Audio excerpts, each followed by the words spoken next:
This is Glow in the Dark Radio.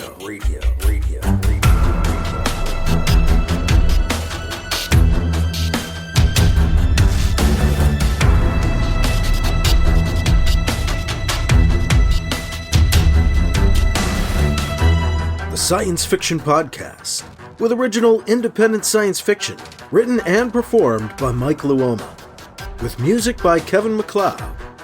The Vatican Assassin Trilogy and The Adventures of Alibi Jones by Mike Luoma are available in ebook, trade paperback, and audiobook wherever you find your books online. Get links and details at glowinthedarkradio.com. This is the Science Fiction Podcast, Glow in the Dark Radio. I'm your host, your writer and reader, Mike Luoma, and I have Chapter 22 of Alibi Jones and the Hornet's Nest on the way on this episode. I'll set it up for you. When we left Alibi Jones and Company, they were dealing with a glowing green apparition on the bridge of their starship, which at first appeared to be the ghost of the mission commander who died when the Solar Alliance first investigated the supposed ghost ship they're dealing with now. A guy named Peter MacDonald, who also happened to have been the fiancé of one of Alibi's crew members, Emily Brown.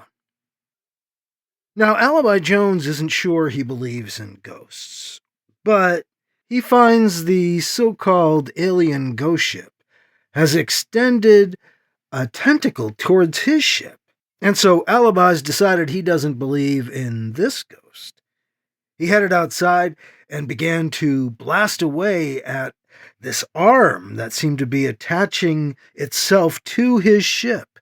An arm of the same material the alien vessel is made of has extended off of it and attached itself to Alibi's ship as a tentacle that seems to be siphoning energy off of Alibi's ship. So, Alibi has started blasting away at this arm, and as he did so, the ghost on the bridge changed into Lenora Schwald, their psychic who was just killed on board the ghost ship, part of their crew, at least for this mission. Maybe the ghost is just a distraction while the alien vessel tries to siphon off their energy. That's what Alibi's beginning to think. And we're going to pick things up as Alibi Jones keeps blasting away at the siphon attached to his ship, while a supposed ghost screams on the bridge of his ship. All in Chapter 22 of Alibi Jones and the Hornet's Nest, coming up on this episode of Glow in the Dark Radio. In book news, a thank you to patrons who continue to support this podcast and my science fiction efforts. And I can use your help. I've lost a couple of patrons, so if you can step up, I could use the help at this point. I'm struggling a little bit here, and I hate to admit that, but it's true. So if you can become a patron and help support Glow in the Dark Radio, that would be amazing. You can do so for $2, $5, or $10 a month. Whatever you can do is helpful. Just head to patreon.com/Glow in the Dark Radio and pledge $2, $5, or $10 a month, and they handle all the finances and ding your card each month for the contribution that you've agreed to. And for those of you who do support the podcast, again, huge thanks for continuing to do so. Well, I've been having trouble with .easy, who are the web hosts for some of my sites. Once again, last week, the blogs were down for alibijones.com and vaticanassassin.com. Took them until Tuesday to get back to me, but they did restore them. They seem to be back in operation, and I was able to update each of those sites with the latest episodes. So just a little hiccup, I hope, for vaticanassassin.com and alibijones.com. If that's where you're getting the show, you should be listening to it right now on those sites.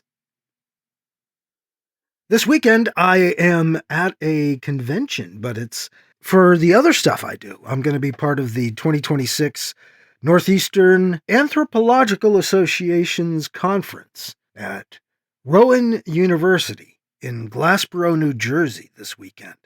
I was invited by archaeologist Curtis Hoffman to be a part of a symposium, a paper panel, on indigenous stonework at the conference.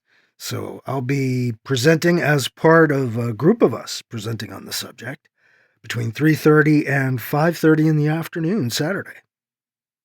I'm going to be presenting a video, about a 15 to 20-minute video, on what I look for in the stones. It's an update of one I've done before. And then that video, the updated video, or at least a slightly different version of it, will appear on YouTube on Saturday night following the presentation, and on Substack as well. So that's what I'm up to this weekend. The Northeastern Anthropological Association's 2026 conference, doing a presentation on indigenous stonework in the Northeast. My latest video on that on YouTube has really taken off, too. Very popular. It's cool to see. Very explanatory video, too. I tried to make it real basic, to just outline some of the basic ideas, so maybe that's what's helped. But switching back to science fiction in my science fiction world, I've been invited once again to attend Balticon and be a part of their panels. That's coming up Memorial Day weekend. I may be doing a reading and be on some panels for Balticon, although I'm attending virtually this year once again because of the distance involved, and I can't see doing 2 8-hour trips in the span of a month, so it's a bit much. So I'll be doing Balticon virtually because they have that option, and I've done it that way before. And as we get closer to that, I'll let you know what's happening, what I'm going to be a part of. Their site, once again, is balticon.org. And if you're interested in the thing I'm doing this weekend, the Northeastern Anthropological Association's website, with the information for that, is neaa.org. Well, that's it for book news and such. We'll get into Chapter 22 of Alibi Jones and the Hornet's Nest next on Glow in the Dark Radio. Under 30,000 feet of water, the exploration rig Leaguer has discovered an oil field larger than Saudi Arabia. With oil so sweet and pure, nations would go to war for the rights to it. But as the team starts drilling exploration wells in their race to claim the sweet crude, a deep rumbling beneath the ocean floor shakes them to their core. Something has been living in the oil. Paul E. Cooley's The Black is a techno-horror thriller reminiscent of movies such as Leviathan and The Thing, and puts terror right into readers' ears. The Black, a free podcast novel available from shadowpublications.com and iTunes. Ocean exploration will never be the same.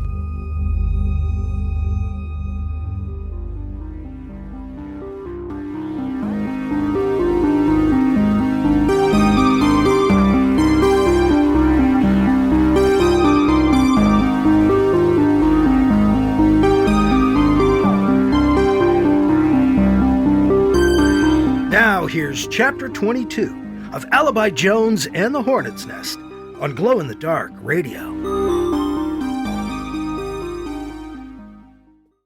Don't! No! No! The ghostly form looked like Lenora Schwald. Then it changed again, becoming one of the people, one of the corpses, they'd found on board the alien vessel earlier. Emily, Humphreys, and Kat watched the glowing figure's features shift. "Good God!" Humphreys said. Kat growled. "Ugh." The figure began to fade. Outside of the ship, Alibi found the alien material tougher than expected. It kept trying to knit itself back together as he cut. Web-like metallic strings of the substance grasped at each other across the gap Alibi tried to create with the tool. He continued cutting, sweeping the laser back and forth to make as large a gap as he could. "Kat, are the engines still running?" Alibi called in over the comm. "Yes, Alibi." "Give them more power. I'm almost through this thing." Alibi continued sweeping back and forth with the laser cutter. The cruiser's engines pulsed. The cutting worked through the arm. The ship broke free of the siphon. Alibi looked up. As he watched, the power and control cables leading from the cruiser to the transspace nullifier on the alien vessel grew taut and then snapped. Movement on the surface of the alien vessel caught his eye. A new, fibrous, webby black tentacle of the substance, similar to the siphon Alibi had just cut away, extruded from the side of the alien ship, whipping and snaking directly towards Alibi. He yelled, "Open the outer airlock door! Now!" Alibi tried to twist away from the new tentacle as it grabbed at the leg of his EVA suit. The suit's small directional jets fired as he attempted to fight against the tentacle's tug, but overcompensated a bit. Alibi found himself pushed head down away from the ship by the misfiring rockets and the drag from the grasping tentacle. He couldn't help but let out a yell as he tried to stabilize himself. Ah! A hard reverse of G's jerked Alibi to a rough stop. The laser cutter flew from his hands. Damn! He looked up at the ship and the open airlock. The thin tentacle was barely visible, extending off the side of the alien vessel down to where it still tugged at the boot of his suit. He looked at his leg. Webbing from the tentacle surrounded the boot of his EVA suit, coating it in its strange silicon metallic compound. He activated the boot's heavier jets and blasted up towards the ship's open airlock.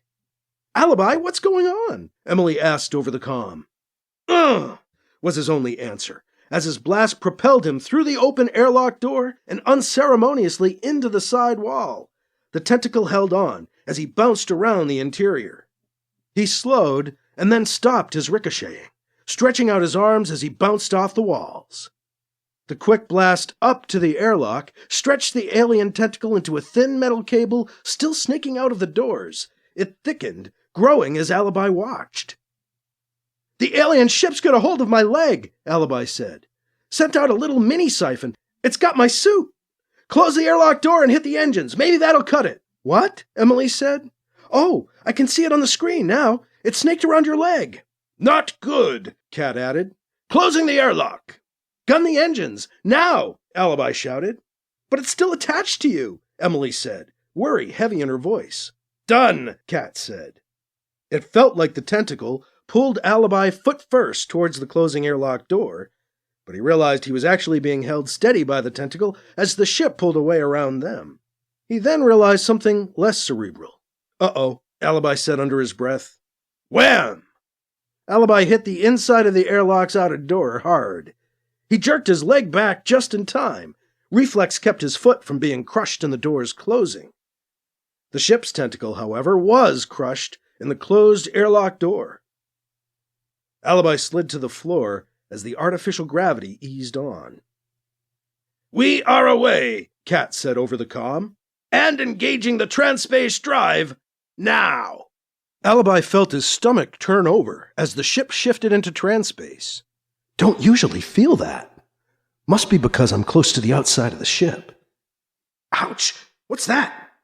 Alibi felt something poke his leg. "The tentacle? Through the suit?" Alibi stood up and tried to walk. He couldn't move. The tentacle held him in place, with one end on his leg and the other trapped in the airlock's outer door. He felt another poke. "That thing's getting through the suit." "Cat," Alibi called over the comm. "Get down to the airlock, now! I need your help! Bring something to cut the EVA suit with!" "Already here," Cat said. The inner airlock door opened. In the corridor beyond the doorway stood Cat, holding another laser cutter. "Cut off the boot of the EVA suit, now!" Alibi yelled at the Catman. "But your leg!" Cat protested. Poke. Sharper that time. "Do it!" Cat leapt across the airlock to Alibi's side. He lifted the cutter and turned it on. "Alibi," Cat said, "I cannot." "Give it to me," Alibi said. He stretched out his arm. Cat put the cutter in his hand. Alibi turned it on, cutting at the fabric of the EVA suit above where the tentacle still clung. Poke. Sharper. It penetrated his skin. He could feel it. Zzzz. Alibi burned his own skin underneath the suit as he cut around his leg, the searing pain offset by the sharp, incisive poking that wasn't stopping, just below the burn. "Gotta get it off!" As Alibi finished his cut around the circumference of his leg, he yelled to Cat, "Grab me under the shoulders and pull me out of this boot!" Cat moved around behind him and grabbed Alibi as instructed. "Are you sure?" Cat asked. "Yeah! Pull me all the way out of the airlock and seal the door behind us! Now!" Alibi shouted. He dropped the laser cutter. Cat pulled. Alibi screamed. "Ah!" The pain was incredible.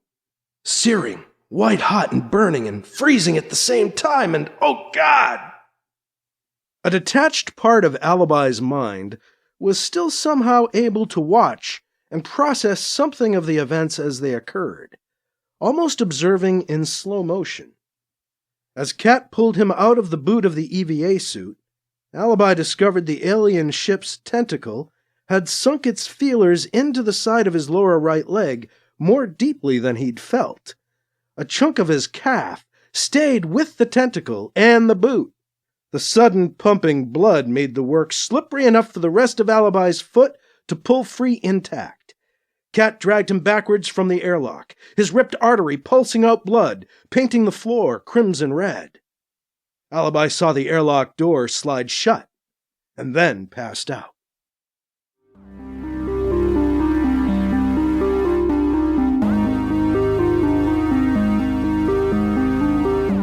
That was Chapter 22 of Alibi Jones and the Hornet's Nest, part of the Adventures of Alibi Jones Chronological Omnibus on Glow-in-the-Dark Radio. That was a somewhat short but pretty intense chapter. We leave Alibi bloody and unconscious, but hopefully rescued. But at what cost? Join us next episode to find out how Alibi Jones fares after this one. In Chapter 23 of Alibi Jones and the Hornet's Nest on Glow-in-the-Dark Radio.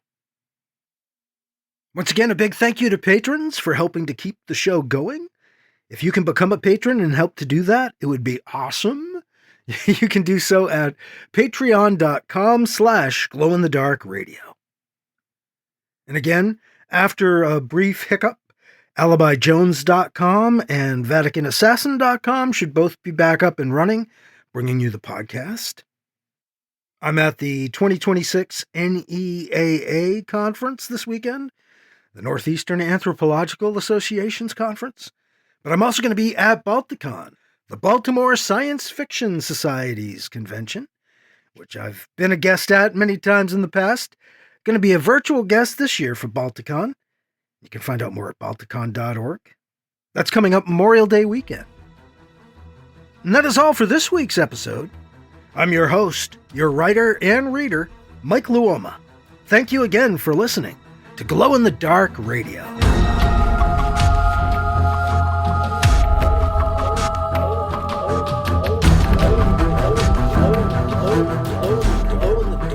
Glow-in-the-Dark Radio.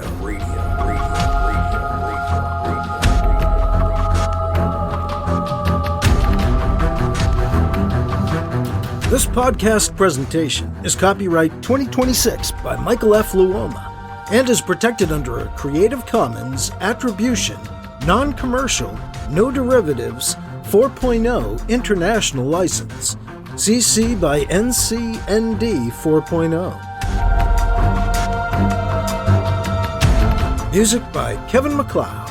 You can find his work at Incompetech.com.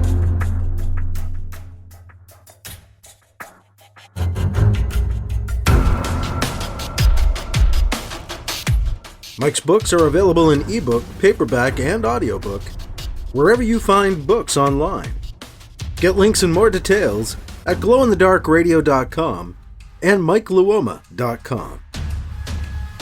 This has been a presentation of Glow in the Dark Radio.